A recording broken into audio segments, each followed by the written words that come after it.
we finally know exactly what's going to be happening in Netflix's Avatar Last Airbender live adaptation. Hey Avatar fans, it's Avatar Freak, and today we're going to be taking a look at all the Netflix episodes that they're going to be releasing for Avatar The Last Airbender. Without further ado, let's dive right into it. Avatar News has provided us with all the episode titles for Netflix's adaptation in order. Starting off that list is The Last Airbender, and this is pretty much exactly what you would expect. This episode is going to contain the first 3 episodes of the show, all squished together into one. We're going to see Aang in the iceberg, Katara and Sokka on the boat, Aang being captured by Zuko, and also Aang showing Katara and Sokka the Southern Air Temple, his home. This episode is going to be the first glance at the Avatar state, which is going to be kind of interesting given the fact that we're going to see a little unique design with Aang's arrow glowing up. We could possibly see the Avatar state 2 times, one on Zuko's boat where he uses it to get out, and also one where he sees Monkey Yatso. Now, I'm not sure how many times they'll do it because it is going to be more intensive on the budget when they have to do all the glowing and all the animations, but it would be nice to see 2 times. Now, the interesting part is that on top of all of this, we actually have a confirmed scene at the start of the episode where we see Fire Lord Sozin alongside the Fire Nation burning the entire Southern Air Temple. We're going to see Sozin personally ending Monkey Yatso, and this is really going to bring the episode full circle when Aang sees Monkey Yatso dead at the Southern Air Temple. The next episode, Warriors, is also going to receive some unique changes. Because the creators wanted to expand the original lore, this episode isn't going to be exactly the way Avatar Last Airbender initially had it. Word on the street is that Kyoshi will now be showcased in this episode, which would pose for some controversy. For starters, it would make Aang's contact with Roku less impactful, given that he shares such a deep connection with Roku because he's the first Avatar he ever met. Now, this is up for debate, and we might end up only seeing Kyoshi in a flashback explaining the history about the island, but it's not far-fetched that we see Aang and Kyoshi talking. Another interesting fact is that Suki's mom is presumably going to be in this episode, expanding on Suki's role and her character in the show.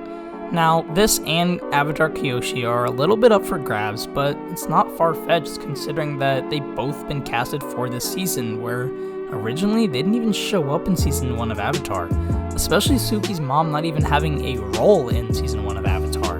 The next 2 episodes are Omashu, and then after that, Into the Dark.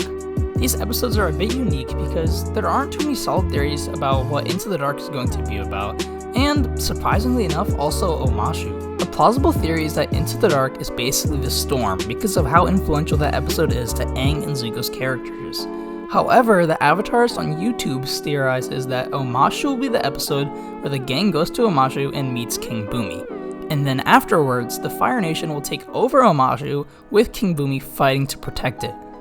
This theory is based on the fact that this would save them from having to do the Northern Air Temple fight because you wouldn't have to do 2 fights of the Fire Nation trying to take down some location, and then also it would make more sense than Bumi giving up his city and fighting for it instead. Now, a combination of these theories could also work, given that they could walk into Omashu with it being raided on the first episode, and then afterwards it's an elongated version of the storm. It could really go either way. And finally, the last theory is that Into the Dark is actually Jet's episode, considering that he has been casted. It makes sense that we could take all these theories and sort of combine them because we are getting the exact same runtime as the original show, just in less episodes. So maybe we have a situation where they go to Omashu, they meet King Bumi, the Fire Nation comes, they run away, Aang goes into some cave, we get the Storm episode, and then Into the Dark is Jet's episode. Or some sort of combination of all of that. Let me know what you guys think in the comment section down below because I'm actually really curious to see what everyone thinks. It really could go either way here, and this is one of those episodes where we don't really know. The next episode is Spirited Away. In this episode, we're going to see Aang and the gang going to the Fire Nation Temple on the winter solstice. The 2 interesting things about this are that 1, Heibai is coming, and 2, Roku is going to be coming in for the first time in the entire show. The reason why Roku coming in is interesting, if he doesn't see Kyoshi first, is because this is going to be the first time Aang gets to see an avatar that isn't him. This is going to be the first time he connects back to his previous states. Next episode is going to be Masks, and it's pretty self-explanatory that this is just going to be the Blue Spirit episode. The next episodes are going to be the North and Legends. This is pretty self-explanatory. We're just going to see that main season finale come to life here. It's going to be the entire gang going up to that Northern Water tribe and having that huge fight with the Fire Nation. Now, these 2 episodes are actually quite interesting because I can definitely see Netflix going for a lot of expansion, in 2 ways especially. The first way is the spirit world part. When Aang goes into the spirit world, I definitely see 2 ways that that's going to be expanded. The very first way is that he's going to have a more meaningful conversation with Roku and also be lost in the spirit world at the same time. Because of him being more lost, not knowing what to do, and essentially very confused, I can definitely see him going into the spirit world looking to get Roku's help, and more help than we saw previously. The second way I see the spirit world is going to be expanded is by Ko the Face Stealer. We can definitely see that Kuruk and Ko have a very bad relationship, and because of that, and the fact that Kuruk is casted, I'm definitely going to see that Aang is going to be talking to Kuruk, trying to get his opinion on Ko the Face Stealer, and because of that, we're going to see more expansion in the spirit world. The second way I see expansion in this episode is Katara not becoming a master so fast. It became kind of far-fetched to say that Katara became a master within 2-3 episodes after being really bad her whole life.